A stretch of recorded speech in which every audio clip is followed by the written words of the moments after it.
Welcome to Divine Honey Podcast. I am your host, your friend, Tamika Johnson. Now I'm your co-host, her little brother, Tim Johnson.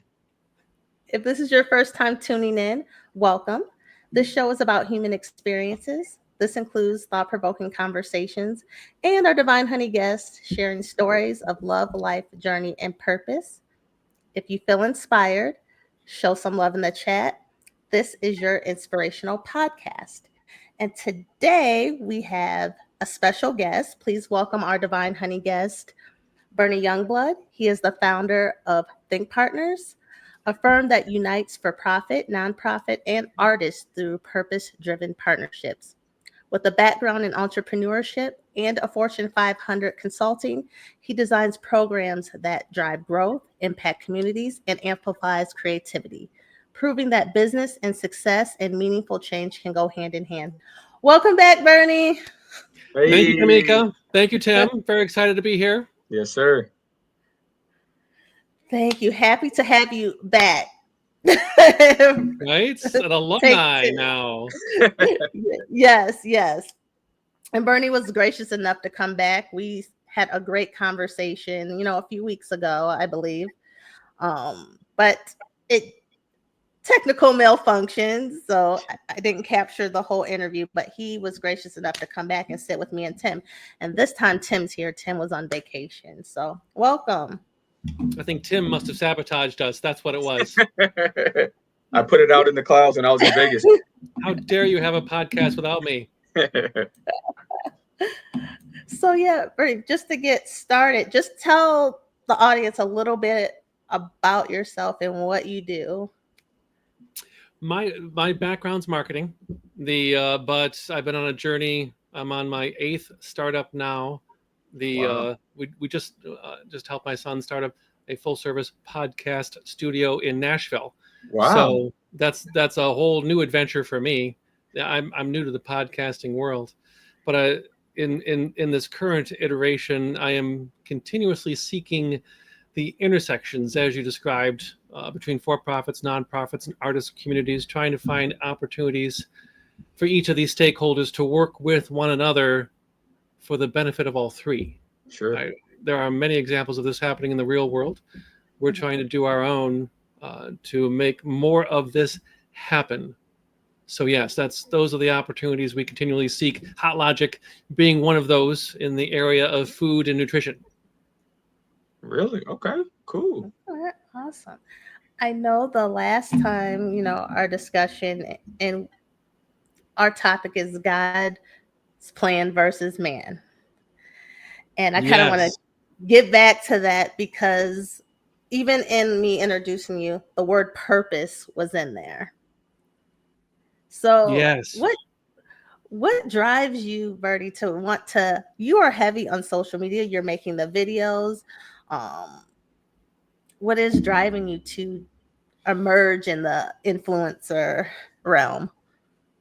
Well, my goodness, Tamika, you've set me up there. The I could go I could go a half hour on this one. I'll try to summarize. So first and foremost, I'm a Bible thumping Jesus freak, self-proclaimed. I'm not bashful about it. So any chance I have to spread the gospel, I will take that chance. And I have long since evangelized for leveraging the technology of social media to do so. Right on. So whenever possible, the but in addition to that, it's long been my goal to do what I can to make the world a little bit better than how I found it. Sure. Um, I don't know if that's going to be possible, but I will die trying. I believe that, circling back to faith, we are all granted gifts by God, of course, and if we are so lucky to be able to discover, if we are so lucky, I've not Yep. discovered mine yet, but I'm on the hunt. If we are so lucky to have discovered those gifts during our lifetime, it is then our obligation to share them with the world. So I think that if that could be our focus, we could make the world a better place. But that, for me, everyone has their own journey, and I'm still Yep. on mine. Yes, So sir. I'll let you know how that goes. I got a question for you, Bernie. So, Oh, lay it on me. I Bring got it. I got the curveball. So, in speaking to faith, everybody has their, as you mentioned, their journey as they go on. When do you think your, not necessarily like your transition, because I believe that we all have our faith. It just matters on when that opportunity happens in our life to be like, okay, now I'm going all in. When did that situation or opportunity happen for you? When did I give my life to Jesus? Yes, sir. Oh, it's one of my favorite stories. So, in my entrepreneurial journey, I've been engaged in many businesses across a variety of industries. And in this case, at the age of 27, in 1997, in the millennium previous to our current millennium, as Yep. my kids like to point out, living in Michigan, I was actually involved with an organization by the name of Amway. Oh, I Amway know was one of, Amway. right. This is one of these network marketing groups, and Yes, sir. before the internet was a thing, they did pretty well, offering brands the ability to sell products into entirely new audiences. And within a particular segment of the organization, and this is not affiliated with the company specifically, but with uh, the entrepreneur side of it, the business owner side of it, Dexter Yeager's organization, for those who know, every time they would hold an event, if it was held over a weekend, they would have a Sunday morning service, Yep. a non-denominational Sunday morning service. But at each one of these, they'd have an altar call, and I still get choked up about it. At one of those altar calls, I was compelled to step forward in faith, and it changed my life forever. The we did pretty well in the Amway business. We didn't do great, but we did okay. Mhm. But as I like to say, I found my Jesus in the Amway business, so that wasn't so bad. The So I am very thankful for that. Right on. Right on. That's awesome. That's awesome. Thank you for sharing that. In your faith and in doing business, what personal growth, like a big personal growth that you saw in yourself? Well, I tell you, and I'm 54, so I'm an old man now. Hoping to get older. I'm a work in progress. I am still learning. Speaking, since you've paired faith with personal growth, I'm going to address that specifically. Mhm. I have become more proactive recently in letting people know that I am a Christian. That Yeah. I have many clients. Hologic is a Christian business. I have many clients that are Christian businesses, and I like to think that every chance I've had to share that story with people, I've taken that opportunity. But I'm ashamed. I am ashamed because I'm here to tell you that in my walk, and it's been 27 years now. It just occurred to me that I've been with Jesus as long as I was without Jesus. Now, I suppose at the age of 54, that in that 27 years of sharing the gospel, I have never once upset anyone with that message. And you hear stories, anecdotes about people getting upset and they get yelled at and they split family apart and they split Yeah. businesses apart and all these, you hear these stories. I'm here to Mhm. tell you God's honest truth. It's never happened to me. I've never upset anyone with the message of the gospel. And I'll tell you, I'm ashamed of that, because what that means is I haven't done it enough. Mm. Because if I'd done it more, perhaps if I'd done it more, I would have found some people I could have. I'm not saying it's a good idea to upset people, but it boggles the imagination. I've shared the gospel thousands of times in the past 27 years, and I've never upset anyone with it. And that tells me I haven't done it enough. So I got some growing to do. And Yeah, I when you think say, that's oh, sorry. oh, go ahead. Go ahead, I was Tim. about to say, I think that's interesting, and you saying that. Oftentimes, from my experience, I mean, I'm not upsetting anybody. when I bring it up or whomever in conversation, it appears as though most people are willing to hear it as long as it's not like directly Right. insulting in the Yes. way of me throwing this in your face. Yes.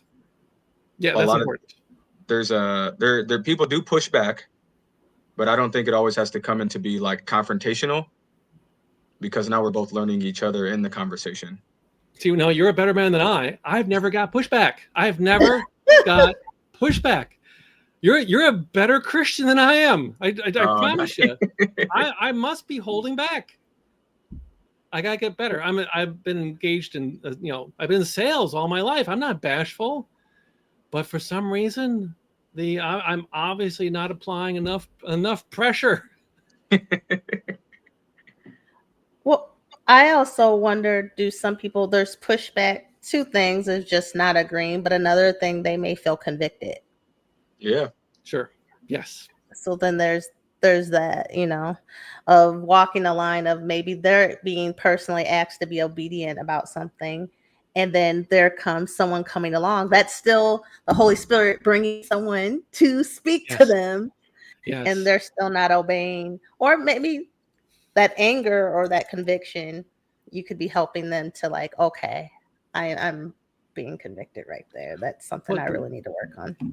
I think that because I didn't accept Jesus into my life until the age of 27, which some people think is pretty far along, that gave me the perspective that I have from that is, we're all on our own journey. Yeah. We Mhm. don't know what that journey is going to look like, so I don't want to presume that today's the day. No, we could help to nudge people down the path, but I'm not going to push them into the river. Right. And so I'm trying to find that most delicate balance of how do we get them down the path as much as we're able to without upsetting them, right? Because Sure. for some reason I don't want to upset people, which is really weird. Because I let me tell you, I've pissed a lot of people off in my life, but never with the gospel. I can give you a list. No, same here. Well, Bernie, and then we talked about before, you are married, and I was telling you my brother is married too, and how does also faith kind of play in your marriage? Well, it's one might say it's important, but we didn't. So my wife and I, and as a parallel to my Jesus story, I'll tell you, I went to Michigan State University, my Okay. alma mater, back in a long time ago, and I spent 4 years and a lot of money on that education, and I got a wife out of it. Didn't get much else, but I did get a wife, and let me tell you, I got a bargain. She'll tell you, we were married young at the age of 24. We've been married going on 31 years now. I guess it was 20. I was 23 when we were actually married, but we were both raised by single mothers. Both of our mothers were divorced twice. When we got married, we didn't belong to a church. We were married by a Unitarian minister in an outdoor garden setting because we didn't belong to a church. So one might say we got married without the church in some respects. Mhm. And of course, we didn't find Jesus until years later, through very similar circumstances. And so we did not have faith on our early journey, and it was a tough journey. We did not have role models.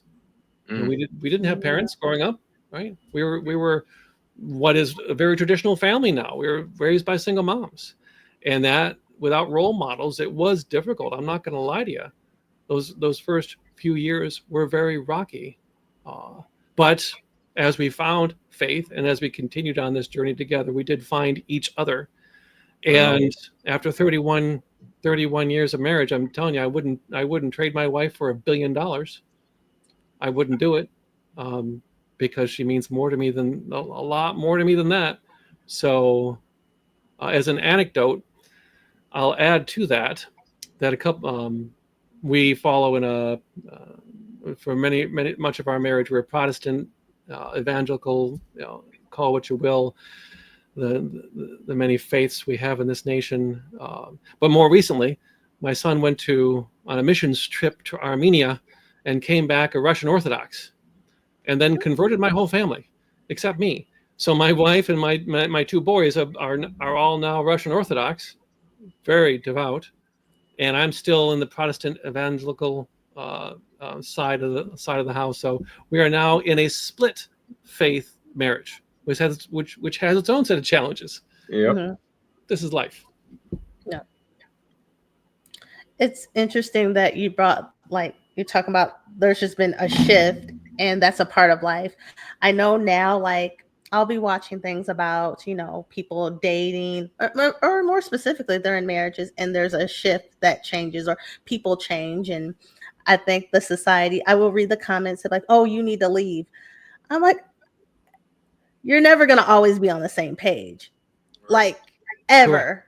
Correct. So what do you say about that? Because I see a lot of that in comments when they're watching people's lives display and any inconvenience. Oh, you need to leave. Yes. Yes. So that's a very difficult question to address because life is hard, and it's not getting easier. Not this technology and social media and whatnot is making life more complicated and more difficult, not easier. So the challenges are growing stronger, which of course is more of a reason to get with to get right with your faith. There's the commercial, but Yep. but for us, for me more specifically, I made it when I was 14 years of age when I decided to get married. I saw my mother, having just come out of her second divorce, living alone, living single, raising two kids, and I can tell you at the age of 14, I looked at that and said, I'm not going to do that. I'm going to get married. And so I was blessed, very, very lucky to have been able to find my future wife at the age of 19, 5 years later. And the decision that I made more specifically, what it came down to, because we broke up twice while we were dating. I'm not afraid to say that. Yeah, I eventually came to the conclusion that I cannot live without her. Mm-hmm. So it wasn't a matter of I like her, I love her, she's hot, she is all those things. The decision I made was I can't live without her, which of course wipes out all the arguments of inconvenience, tragedy, finance, whatever you pick. That was the singular decision, which made it not to say we didn't have our ups and downs. Sure. As I counsel young married couples, I'll tell them you're going to have bad days, you're going to have bad weeks, you're going to have bad months, you might have a bad year, because we've been there. But if you make one decision, can you live without this person? If that's the decision that you're making, that answers all those questions. It makes it, and not everyone, we're very fortunate, 100%. Not everyone's going to have that path, right? But that I guess I might suggest we were very, very lucky to have found each other. I think it's, as you were speaking to, it's important. We've spoken about marriage and relationships on the podcast quite a few times, and I believe personally that a lot of that, the uneasiness and some of those hiccups and undercurrents that happen in marriage, if you are willing to talk about it, understanding and being aware that I cannot live without my partner, we can figure it out. Yeah. I'm inspired by what you've just said. I need to add, if I might amend and extend my answer, I might add that, and after 31 years of marriage, I can tell you, it not only gets better, it's difficult to describe. I guess I'll put it in this reference. I am now biologically bonded with my wife. Yeah. people are well aware that there are these things called pheromones that are very advantageous in dating. Mhm. Over time, your and forgive the reference, but when women are living together in college, their cycles align, right? We Mhm. I apologize for using that reference, but we do biologically affect one Mhm. another, even if we're only in proximity, right? Right. To be with the same person 10, 20, 30 years, you become biologically bonded to that person. And so I can tell you right now, anecdotally, people describe older couples. What sometimes happens is when one of the individuals, the husband or the wife, dies, their spouse dies within 6 months, Yeah. Mhm. which seems strange. And I'm telling you what, uh, I'm not afraid to say I'm probably one of those now, because I am so biologically bonded to my wife Mhm. that it's quite likely I will not survive her passing. And if I could, which of course sounds like a horrible thing, but if I could describe for you the other side of that, of being able to enjoy that bond Mhm. when holding hands, cuddling, kissing, I'm not going to go any further than that. Right. I enjoy kissing my wife today more than the day we married. That's sweet. And from her perspective, I think she's more beautiful today than the day we married. But that may be just the biological bonding talking. But I'm telling you the truth. That's how I feel. Yeah. There is a benefit to investing that amount of time 100%. with a single Mhm. individual, even if along the way, yes, there were times when we hated each other. Yes, 100%. If you can endure, very difficult to do. If you can endure, there is a pot at the end of that rainbow. There is. That's beautiful. Sorry for the long-winded answer, but I think young couples need to hear this, No, because it's, we Mhm. don't, people don't talk about it. yeah, it's very important, with, as you mentioned and Tamika mentioned, social media, the access that we have right at our fingertips, it's throwing off our brain chemistry to think of Yes. all of these what ifs and maybes Yes. and things, and it's throwing off. And then I don't even want to say like in a traditional sense, because everybody's journey is different, but like just the household of having the wife and the husband, family, white picket fence, what I'm saying, all of that is Yes. starting to dissolve rapidly because of the access that we have to the internet Yes. and social media. When and Tim, I love what you're saying. The if we could admit to ourselves that we are dating a beautiful child of God, I mean, to come down to it, you're not Mhm. dating a girl, you're not dating a cheerleader or an executive or take your pick. You're dating a beautiful child of God Hmm. who, if you had the ability to see their spirit, you would Hmm. be awestruck by its wonder. I don't care who you're talking about, right? Mhm.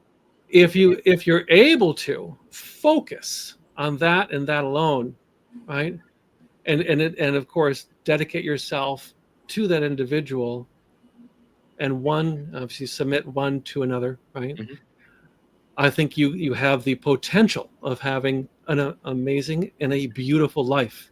And this goes back to, there are cultures that have arranged marriages in this Mhm. world to this day, and notwithstanding statistical abnormalities and influence and whatnot, there are many people who would argue that an arranged marriage has a lower divorce rate than the way we do it, right? Hmm.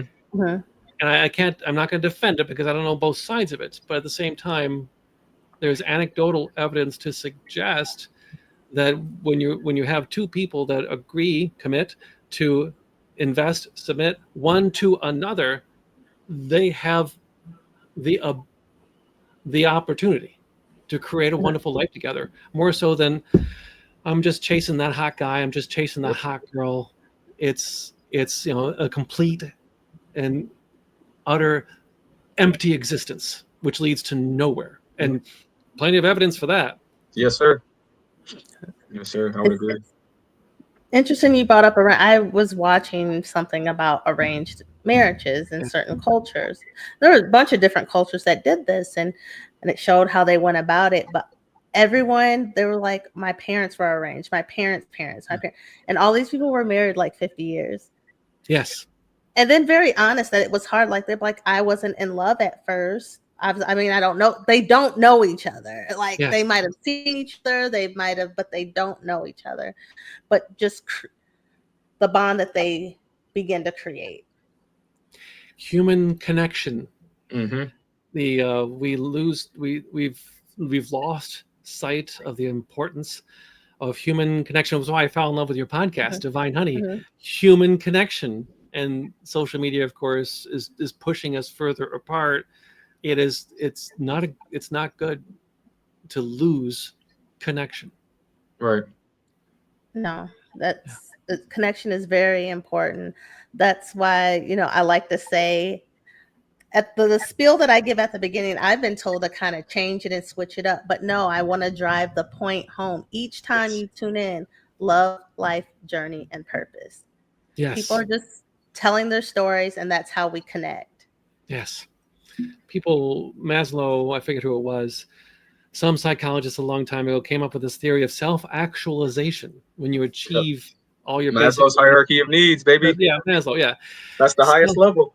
Right. Self-actualized individuals are the highest potential performers in any capacity.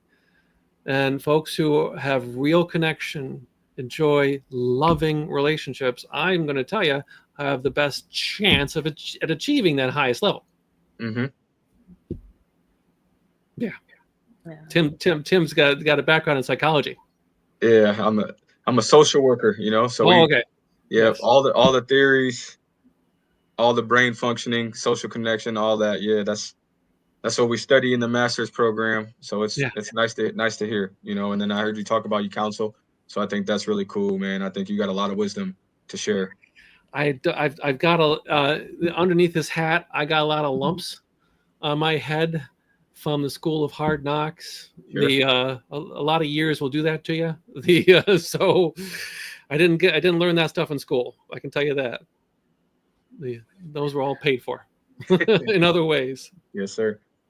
Bernie, what would you tell people as we're getting older and maybe at a certain age we don't feel like we're where we're supposed to be, or how does a person how would you motivate anyone that you counsel, that no matter what age or what stage you're at in life, you're still alive, to keep going?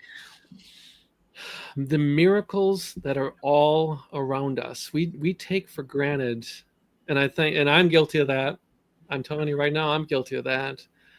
We take for granted the blessings that continue to rain down upon us every day. I saw America's best America's Best Talent. I forget the name of the show. America's Got Talent. Yep. Yeah, the one with Simon. Yep. The one we love to make fun of. And there was a singer on that show. This happened years ago, called Nightbird. I forget. That was her professional name, and she made it to America's Got Talent to perform. And part of her story, the song was about her story, and part of her story was she was a cancer patient who, while standing on that stage, had stage X cancer, riddled throughout her body. And Simon and the others, of course, are asking her, "Well, how are you doing it? Have you been able to get your cancer taken care of?" And she says, "No, I'm not going to make it, but I'm okay." Right. Mm-hmm. And Simon, of course, it was wonderful, and Simon, of course, awarded her the golden ticket. But it was just a phenomenal performance. But we lose sight every day at how precious our lives are, and we are not able to recognize. And Jordan Peterson talks a lot about this. Our perspective defines our reality. We lose sight of how fortunate we are just to wake up that morning. Yes, sir. So not have a 6-month prognosis of bone cancer, let alone, have been, and we're born in a pretty good nation with a lot of advantages, more than we certainly deserve in many cases. And we approach each day as if, okay, this is level set, ground zero. Now I need to receive blessings that exceed the ones I've already received. Mm-hmm. When in fact, it's like with young kids, the 1 week after Christmas, they just got a bunch of presents and all of a sudden they're bored. They're not able to recognize how fortunate they are. So, but coming back to your question, Tamika, it's a very difficult challenge to explain to us how fortunate we are, because I think it's just part of the human condition. Yeah. But I try to remind people that if you were to sit down and count your blessings each and every day, you'd run out of paper. And it's always a great thing to watch It's a Wonderful Life. We watch that show every year, and I cry when we watch it every year, because it reminds us how important, not only how many blessings we receive, but how much of a blessing we are each to every one that surrounds us. So it's a very difficult question to answer. Yeah, it's a blessing to be a blessing sometimes, Yes. That's cool. It is. And another thing for us to remember, we are here to help each other. Yes. I think that if we are, like I said, if you discover your gift, it's your obligation to share. But something else I've discovered in life, later in life, to provide a parallel in terms of the analogy. If we talk about the purpose, right? Purpose is important. If we talk about the purpose of life, what is the meaning of life? Bernie, put me on the spot. I'm going to ask myself the question, what's the meaning of life? The meaning of life is to make your decision for Jesus. That's it. That's the purpose. Why so much tragedy? Make a decision for Christ. Why so many blessings? Make a decision for Christ. Why are you going through the challenge? Why are you facing whatever it is that you're facing today? To make your decision for Christ. It answers every single variation on that question. And if you are so fortunate as to, of course, reach that point in your journey and make your decision for Christ, it is then your obligation to share the gospel, to share the word with everyone you can. And there's only one word that would describe that, and that's love. Yes, sir. And I've learned that love is one of the most powerful forces in the universe. And it's conveniently, it's also one of the only forces that the enemy has no defense against. The enemy cannot withstand an attack that's rooted in love. I've used love to defeat some of the most powerful enemies I've had in my life. It takes time, doesn't happen overnight. Right. It's a very powerful force. And long story long, I've also learned that we are endowed by our Creator with an unlimited supply. If you're giving love into the universe, in my experience, you will receive an unlimited supply to continue to give that love. And I've seen it with other people, and I've seen it with myself, and I'm convinced we have an unlimited supply to give. Right on. Thank you for sharing that. Yeah. Thank you for sharing that. I'm in marketing, so I can talk. Yeah. I think it's important because we forget that. Yes. We all have battles that nobody sees, right? But we forget that we can still be loving. We still have the blessing of waking up, the blessing to breathe, walk, eat, what have you, right? But we get caught up in ourselves so much, and then we remove ourselves from Christ. Yes. And now we're just slowly. So I appreciate you saying that. It's very important. We're taught by our culture to adopt a scarcity mindset. We need more money, more house, more car, more women, take your pick. It's a scarcity mindset that is a lie. There are, in fact, more than enough resources on this planet for everyone to live an abundant life. We just have a really crappy way of organizing them. Right. There are geologists who will tell you there are millions and millions of tons of diamonds in the earth, millions and millions of tons, and gold, right, in the earth. We can't get to it, not yet, but it's there. But even on the surface, we haven't scratched the surface of the abundant life, the abundant resources that have been provided to us. And then it goes into politics and all the evils of the world that of course limit these things and convince us that we can't have these things. Yep. We were meant to live an abundant life. We have been provided all the tools that we need to be able to do so. It's between the 6 inches between our ears. That's what's preventing us. The enemy, of course, providing that influence to prevent us from doing so. And I think I said this in the last time we talked, but this part of the conversation makes me think of Land of Milk and Honey. Yes, And, absolutely. yeah. If we were to have someone pull the wool from over our eyes and to be able to really see the rich blessings that we have available to us, and mind you, most of those blessings cost nothing. Kindness, love, right, empathy, all these things that if we were to discover many that we could give in abundance without limit, what that would do, what that could unleash would be amazing. But of course, we have a difficult time of even seeing that, even before the material necessities of life and so on and so forth. But yes, it is the land of milk and honey, and we just can't see it. Absolutely. Bernie, another thing I wanted to ask you, because I know, like, I watch your, Instagram and stuff, and you talk about AI a lot. Yes. I just want to hear a little your perspective about AI. Yeah, I want to hear about this too. Actually, too. I use AI about 5-6 times a week, maybe more, depending on the day. So I'm an old man, as I've suggested before. So I am not the expert, right? But I have been studying it as much as I'm able. And something that I think is important to keep in mind, and I appreciate the question, giving me a chance to provide my 2 cents. And of course, I think we're years away from having a real answer because it's still in the early days. Yep. But yes, AI is coming for our jobs. There's no question about that.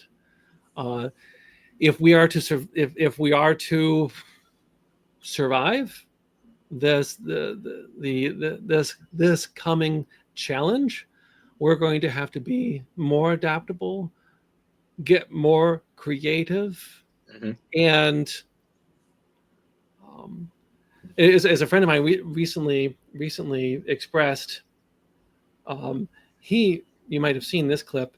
He's hoping that this next great shift will be more human. Yeah. What he means by that is one of the blessings. I'm going to use the word blessings with AI. One of the hidden, what I believe are going to be one of the hidden blessings of AI is it's going to force us to dig deep, again, to discover those gifts that I mentioned, discover those gifts that we have been provided. Because AI is derivative by definition. It's based on the keeping in mind, AI right now is based on the sum total of accumulated human knowledge. Yep. Which is really embarrassing when you admit that we know nothing unless every day. But okay, let's start there. AI is derivative by definition. It's based on existing human knowledge. So I don't believe AI will ever be able to feed the soul. I believe it is only a human creation that will be able to feed the soul. And so AI is going to force us to dig deep to discover what those gifts are that we have to offer the world, and compel us to share those gifts with the world in order so that we can benefit from, of course, this opportunity we're being provided. It's going to be a challenge. It's called creative destruction for a reason. It's going to be a challenge. It's going to be a huge challenge for many. school systems, corporate America. It's scary. It is. My wife believes it's going to be the end of the world, right? No Hollywood movie ever had a happy ending. Of course, let me I rephrase. Robot. Well, can you when you say happy ending, it's like Mission Impossible. They I don't want no spoiler alerts, but everyone didn't die at the end. Yep. So right. So it's going to be an iRobot's wonderful. Big Will Smith fan. It's going to be tremendously challenging. Now, you heard me use the word blessing. I believe everything that's on this earth right now, including this squeezy toy, was delivered into the world by God, right? This is God's creation, the good and the absence of good, meaning evil. So AI is by definition God's creation or some derivative thereof. And I believe all of these things were delivered into the world to be available to us to benefit from. And I think that if everything goes according to plan, and there is a plan, and I happen to know the plan is good, so how could we worry, right? If everything goes according to plan, I'm hoping, as my friend said, the next great wave will be the human wave. This will unleash our humanity, our creativity, our gifts. I can tell you right now, if we had more, if we in the past 50 years, if we had been able to deliver more of our gifts, you can quote me on this, if we had been able to deliver more of our gifts into the world, we'd have flying cars.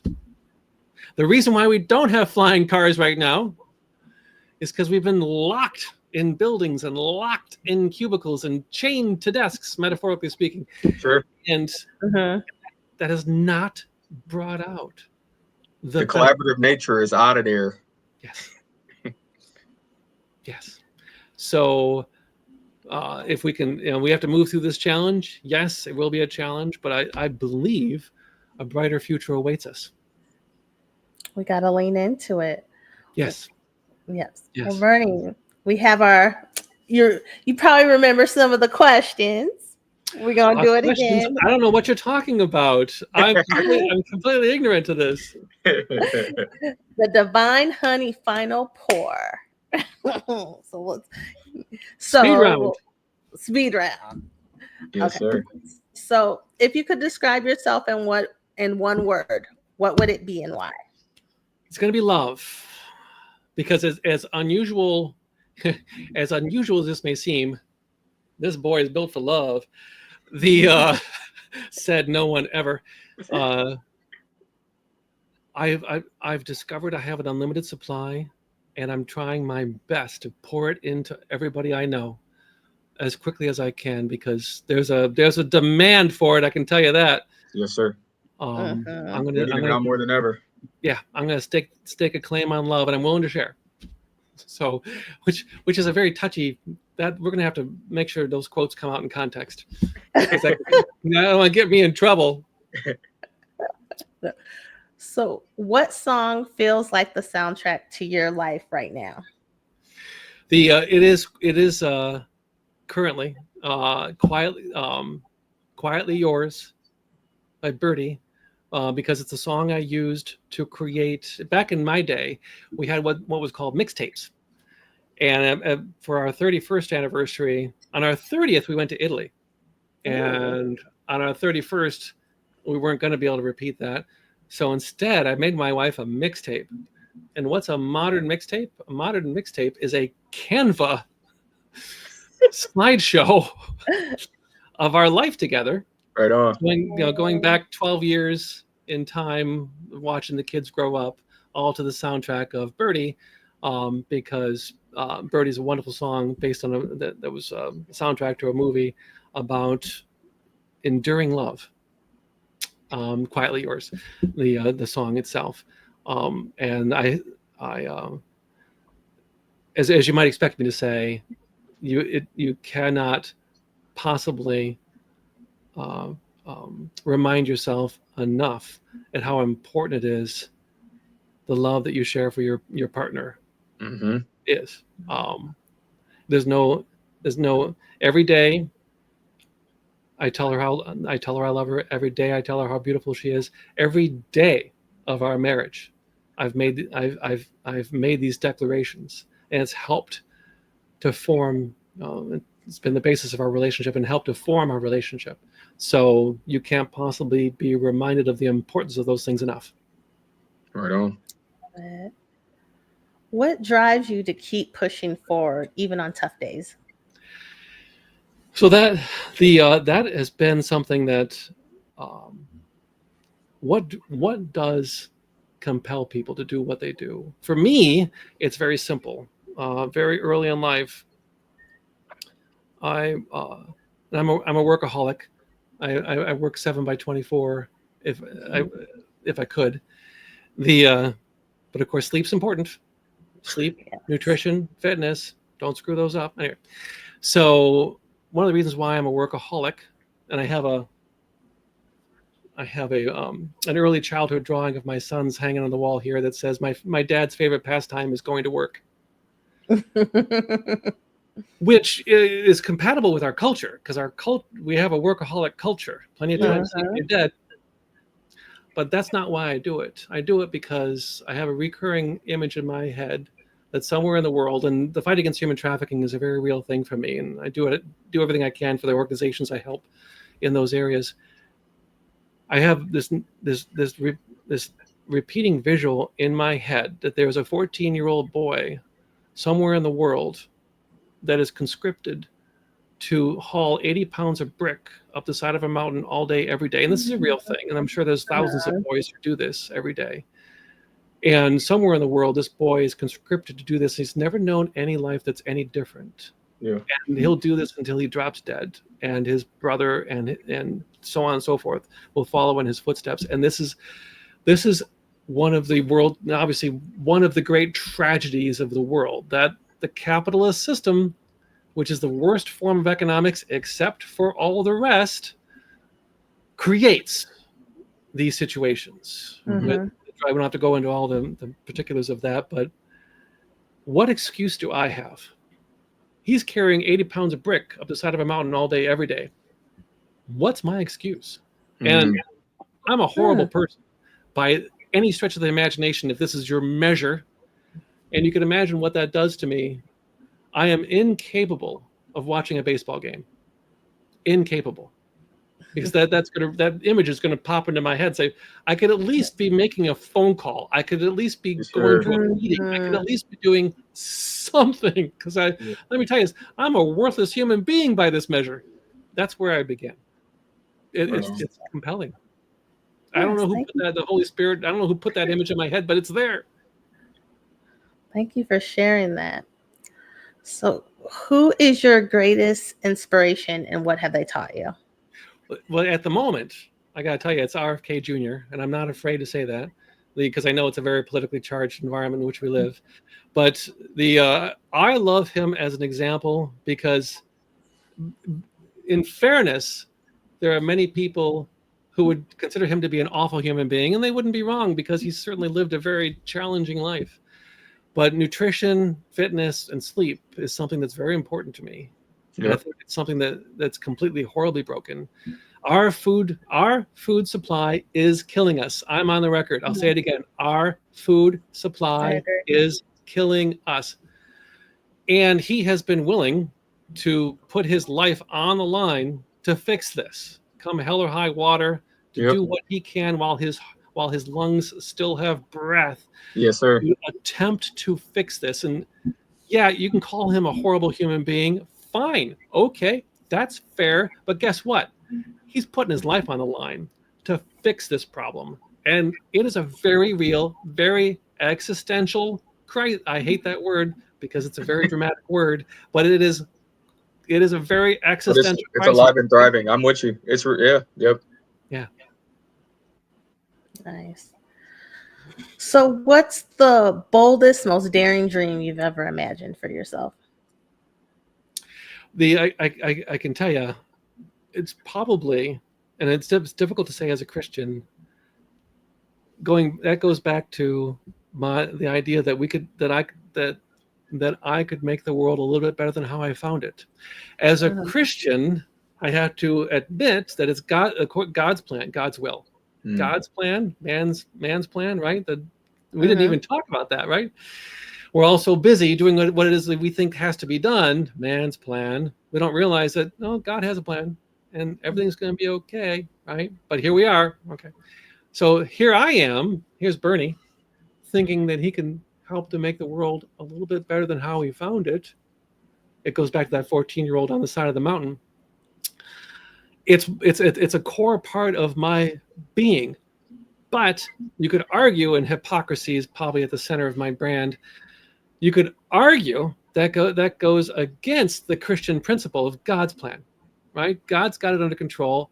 Bernie, you do not have to make the world a little bit better than how you found it. But you know what? Here I am. It is a very bold, probably unrealistic goal that I've set for myself, but I've got to do it. And that kid, what am I going to do about that kid? Yeah. Here I am. I like that. So, how do you hope to be remembered by future generations? I hope to not be remembered by I hope to not be remembered by future generations. I don't. That's where I think I got the Christian principles down right. My life doesn't. My. How do I say this properly? I'm trying to follow. Put my Christian hat on. I am here to do God's will, right? And what's most important are of course the goals, the plans that he has written for my life. Aside from that, my life means nothing at all. I don't understand. I've never understood the why wealthy people are compelled to put their name on the side of a building. 2 generations later, nobody knows who the heck that person was. Right. What's the point of it all? I want to pour as much love as I can into everybody I can. I want to make the world a little bit better than how I found it, and after that, forget about it. Have a beer and move on. Move on. Legacy is something that I don't spend a moment thinking about. Awesome. So, what do you believe is your true calling or purpose in life? I'll come full circle to the Think Partners methodology.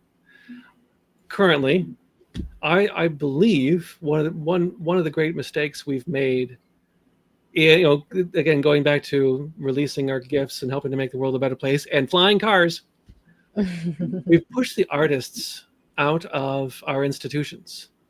The reason why I want to work with for-profits, nonprofits, and artist communities is because I believe artists were sent by God to inspire us, muse and whatnot. When we push artists out of our institutions, we lost that inspiration. So why large corporations cannot innovate. If you cannot be inspired, you cannot innovate. This is a thing.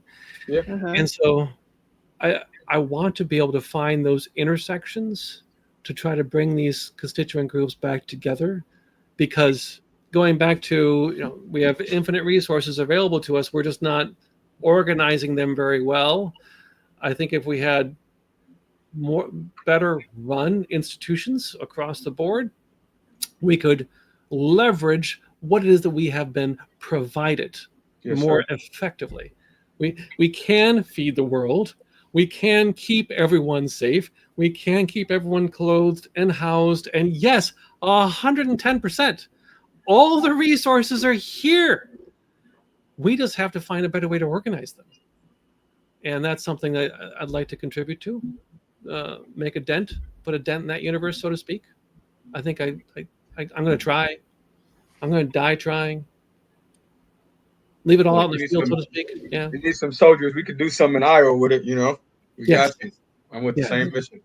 Yeah. And Divine Honey is going to be a big part of that, because the beauty, I like to say, it's one of our challenges to unlock the beauty that God's plan has baked into this world, right?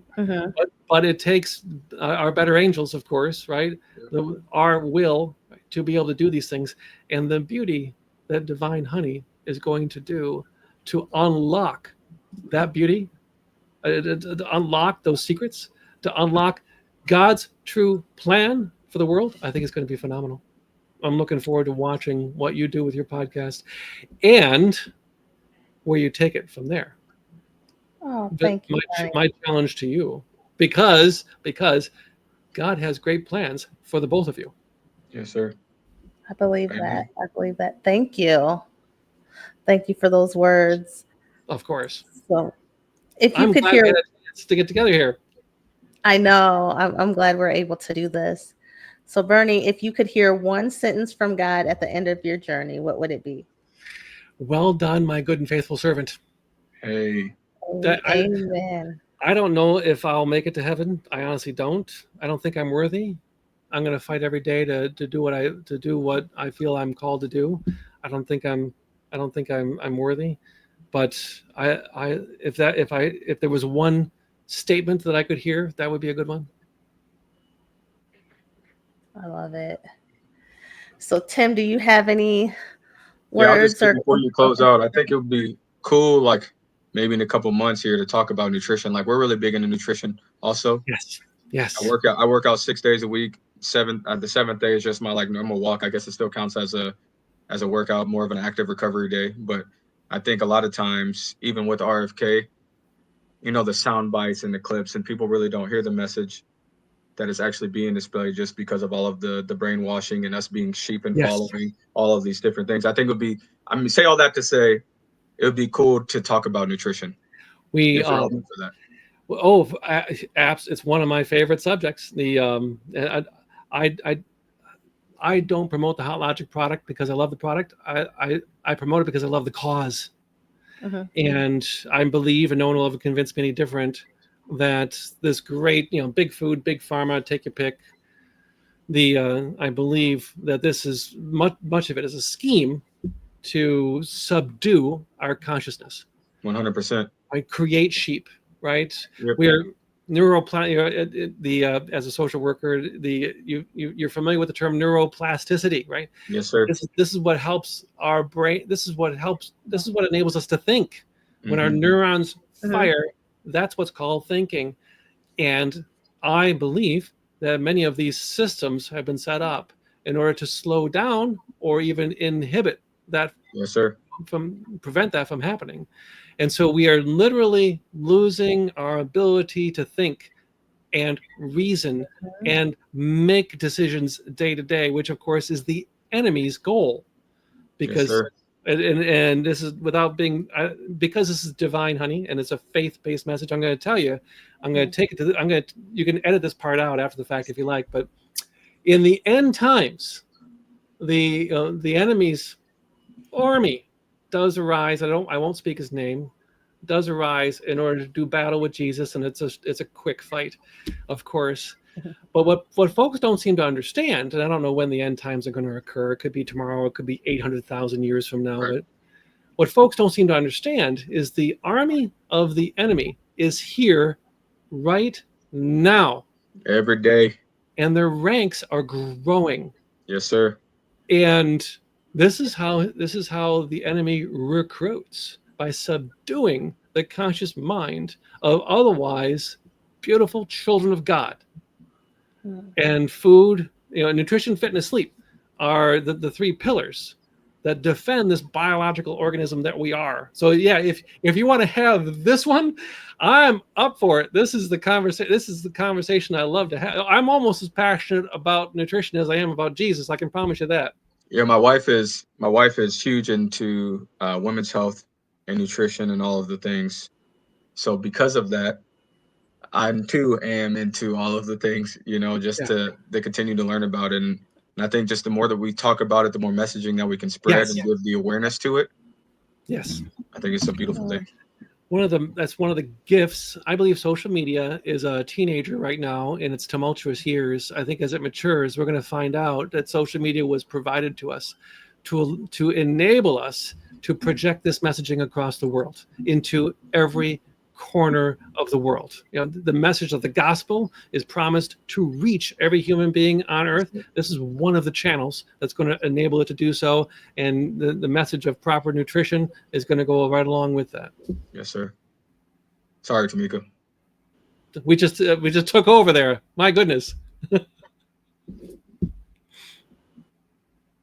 Hopefully she didn't freeze up. Uh-oh. She's had it. Tim, she's had it with us. Tamika, you still here? Oh, can you guys hear me? Yep. Yes. Can you guys see me now? Okay, Yeah, yeah, I'm here. We got you. But yes, Brittany, we would love to have.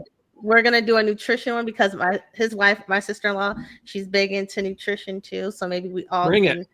come on Love together it. and have that conversation. I think it would be interesting. So Yes. Bernie, is there any last call to action for the audience? Love. We are called to pour love into one another. And I'm not talking about physical, I'm talking about spiritual love. We are called to pour spiritual love into one another. It is our duty, it is our obligation, it is something that we must endeavor to do every single day. It's something we can never do it. We can never do enough. I promise you that.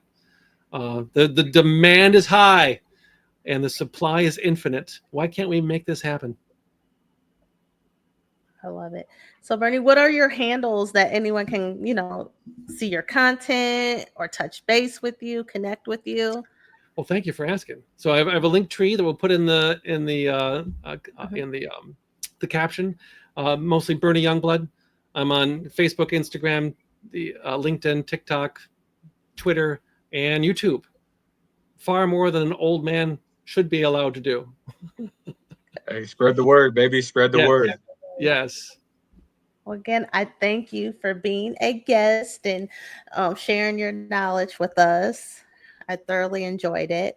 Thank you for the opportunity. Thank you for doing this podcast. This podcast is a gift to the world. Thank you so much. Thank you. So if you guys enjoyed this show, please like, share, and hit that notification button on YouTube. You can also listen, follow, and rate us on Apple Podcasts and Spotify. I will put those links in the comments. They're also in the About section. But you guys, if you're interested in being a guest, or you have some topics that you want us to discuss, please email me at bougiegirl@gmail.com. That's BOOSHEGURL@gmail.com. And until next time, you guys, peace and blessings. Thanks, Thank Bernie. you both. Take care, man. Be good. Be well.